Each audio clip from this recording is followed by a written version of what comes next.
In today's video, we're going to share with you our 5 biggest build mistakes so that you don't have to suffer the same problems that we had. Starting off our list of regrets, at number 5 we have our Nature's Head composting toilet. Now, I'm not saying it's a bad product or that I wouldn't have a toilet, but there's a few reasons why we wish we hadn't done this. Okay, here we have our compost toilet in this box. There you go. Excuse the cat food as well. What do we name it? The poo box, aptly. So when we built Ruby, we decided that we wanted her to be off-grid, and we decided a toilet was important for us. So there's a lot of people who don't have toilets and they manage without, but I've seen them running across the car park with a shovel in the middle of the night, and I don't want to be that person. So we said we want a toilet, and we decided to buy this one because it's the smallest one. That was a compost toilet at the time that we bought it, which was quite a long time ago. So it wanted to be small because our van is tiny, obviously, and we wanted composting because we didn't want to deal with all of the chemicals and trying to find chemical waste dumps and so on. So we went with this, but space is premium and it's very expensive. I think it's about £800. It's pretty good as a product. We like it, we use it obviously all the time. It's pretty hard to clean, which is a bit of a downside, and we just feel that for that price we could have made something ourselves that did the same job and was infinitely cheaper. Number 4 on our list is our flooring, which I cleaned before this video, which you can clearly see. Now, this is the second floor that we've had in Ruby in 7 years. The first floor we put in was a bamboo floorboard, panelling, and whilst it was fairly hard wearing, after 5-6 years of use it was looking a bit haggard, and so we changed it out. Now, last year we put this new board in, and we went for this option because it was one complete piece, and we thought it being white, it would make Ruby seem a bit brighter and bigger. We've had it less than 12 months, and the problem is this is a chipboard panel with some vinyl on top, and in campers you are gonna drop things, knives, kettles, cups, tools, and they've all chipped away at the vinyl surfacing, which means water spillages have got in. And believe me, if you live full-time in a camper, you are gonna spill a lot of liquids. So we're in a situation where in a not too distant future we are gonna have to replace our flooring for a 3rd time. Now, if we could go back, we would probably fit a proper solid wood flooring in that would be hard wearing, and we could sand down as and when it needed it.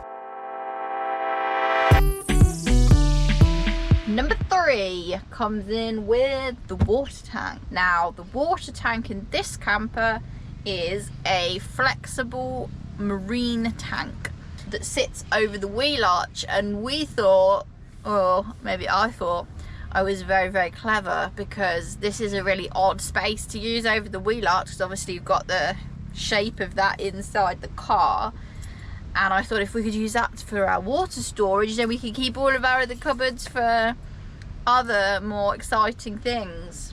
So we put this like bag in this cupboard.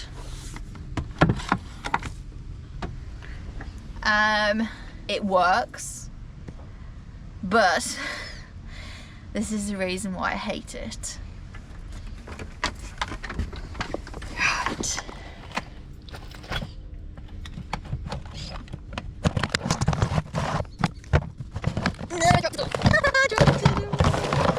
This is why.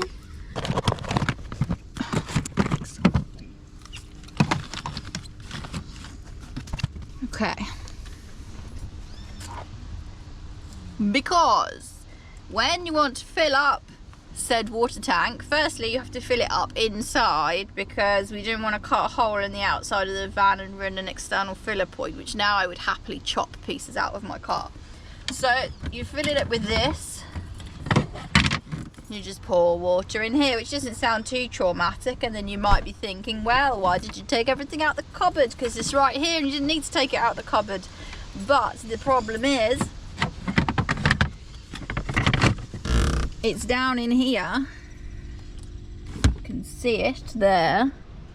If you don't push the air out of the tank while you fill it, because the filler for the tank is in the middle, it just fills up with air, and then if you try and push it at the wrong time, it will chuck all the water back out of this into your face. So you have to try and like push all the air out while you fill it, and then inevitably it goes on the floor, goes under the cupboard, ruins your floor, and makes me quite angry. Now, the flexible thing wasn't a bad idea per se. Like, I like the water tank there, it makes a really good use of weird space, but I would have invested in paying for a custom made solid tank, I think, that we could fill, which, you know, could have a bleed valve on it and so on. And over the years it has irritated me so much that I have fitted this,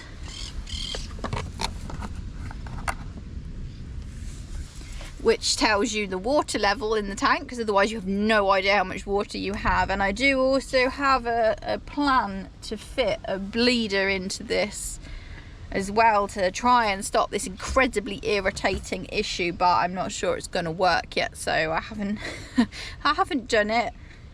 Ultimately, if we'd had a solid tank with an external fill point, we probably wouldn't have trashed our floor nearly as fast. If we had a solid tank, do you reckon we would have used it more for drinking water as well? Yeah, that's the other thing. This thing tastes disgusting. It's also quite hard to clean it because it like kind of like scrunches up on itself as it empties. It kind of, you know, collapses, and that makes it quite hard to clean it. We've taken it out and cleaned it a few times, but again, it's really annoying to take it all out. What's the water look like when you clean it? Green. So this is not potable water, this is like washing up only, and we have separate potable water, but it would have been nice to have the choice to drink it if you wanted to. And I think like a solid tank, we could have cleaned it easier and actually probably got the same amount of water in, because this bag, it doesn't like fill the space very nicely. It kind of works, but it could be better. And it's fine for the weekend, but if you live in it every single day, you can believe me that this gets quite tedious. It's a very big regret. Yeah, that's something I wish I'd spent more money on, for sure.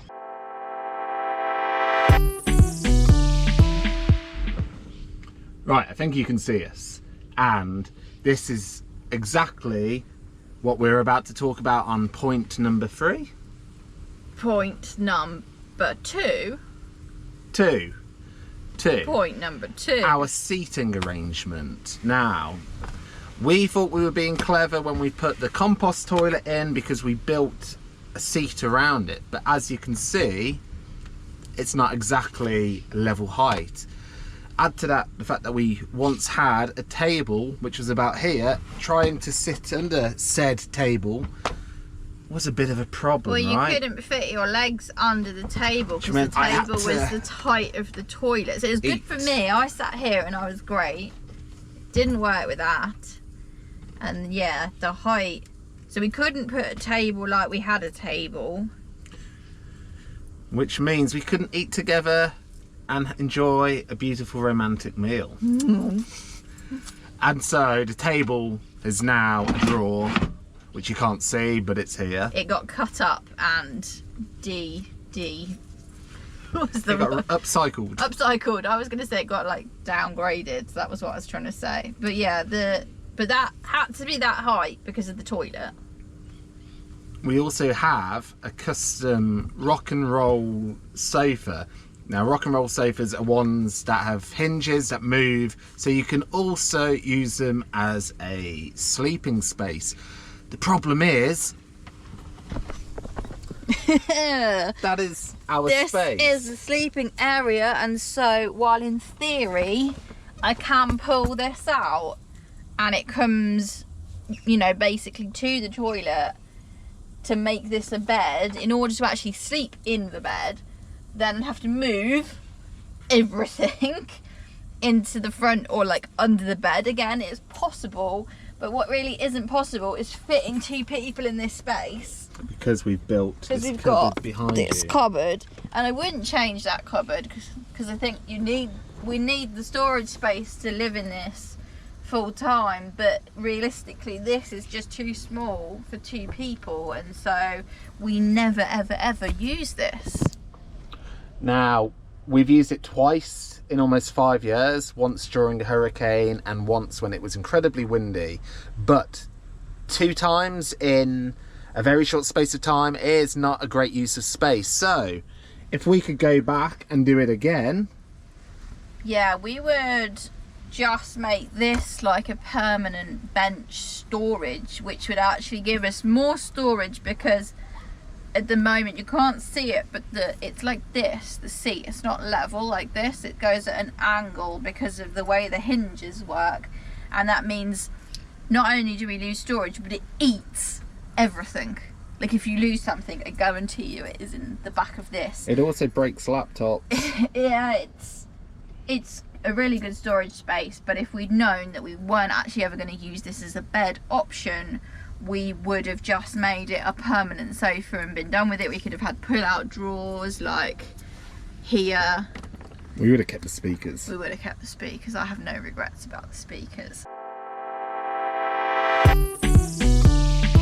Number 1 is underestimating your electrical consumption and your system that you might need. And buying cheap products. This is a long title. Yeah, and you get what you pay for. I really think some things, compost toilet, you don't need to pay for that. Electrics, batteries, you need to pay for that. That's important. So again, back when we did this system, there wasn't much information available. And we were broke students. We were very poor.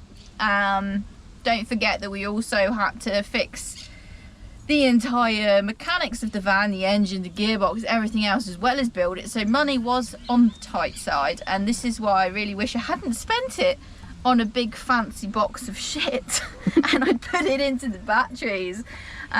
We left England nearly 5 years ago with 2 AGM batteries that were the cheapest ones on eBay that I could find. They were about 115 amp hours each, and a 100 watt flexible panel with a solar eco-worthy, like a kit that you bought off Amazon, and also Amazon inverter as our system.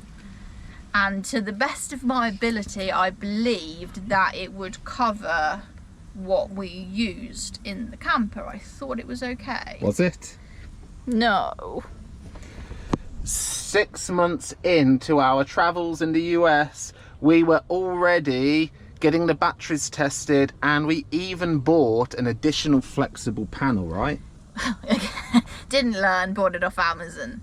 And the moment where I said that we cannot deal with this anymore is we were sitting where I am right now, and these lights here were like flashing. They're not supposed to flash, in time with the fuel pump on our diesel heater, which uses very, very minimal electricity. So our batteries were so knackered that we couldn't turn on our cooker without running the engine. We couldn't do anything at all, and that's partly because we bought rubbish quality products, and partly because we had no idea what we were doing, and we underestimated how much power we really needed. So we just kind of put something in because there wasn't quite the information that there is now, in my defense. And so we ripped everything out. We put on a big, ugly, rigid solar panel, because flexible panels don't really put the output that you want. They tend to die early because they get too hot. Do they even put the output they're supposed to? It always underperformed, because they tend to. Generally, they're not as good as their rigid ones. So we were trying to keep Ruby pretty. We're like, oh, she's so cute. This is a classic. But now we've stuck this big ugly thing on the roof, and it's great, and I wouldn't change it. We changed our AGM batteries for lithium batteries. Lithium has fallen a lot in recent years. The price of a lithium battery nowadays is significantly cheaper than it was, and so if you are building an off-grid camper, I don't know why you wouldn't put lithium in. And if you're going to invest money in something, in my opinion, it should be your batteries, because even 4 years later these things are perfect. They run like the day they were installed. So are you happy with your electrical system now? Now I would like a bit more. This is the thing, you should fit the maximum that you can afford and the maximum you have space for, because you can always like run an extra thing. And the thing that's done it now is we have Starlink. Back then we didn't have Starlink. Starlink uses a fair bit of power when you run it all the time, and now our batteries, they will do it, but they don't, you know, last as long as they used to. So if I could have afforded to, I would have put another battery in, because I have space. I just couldn't pay for it at the time, but that's another story. So basically the regret is all of that time and money on cheap products that weren't good enough could have been avoided. And I thought I saved money because I bought the cheap stuff, but then if you buy the cheap stuff 3 times, it's not the cheap stuff anymore, is it? So you're not necessarily doing yourself a favour by buying the cheapest thing, but you can't buy the most expensive of everything, so it's kind of a gamble. But from my experience, I've learned that you should buy quality batteries, and preferably quality inverter and solar charge controller too. But I think batteries are like the #1 thing. Obviously you need to be able to recharge them properly, otherwise you're going to kill them, so that's also important. But yeah, that was a really big mistake on our part. So those are our 5 biggest regrets building a self-built camper van. We hope you find our mistakes more useful than we did. I hope somebody has learnt and then avoided making the same mistake that we did, or maybe you just realised you needed to go learn a bit more about electrics, or calculate something, or work out your space, and we hope it helps.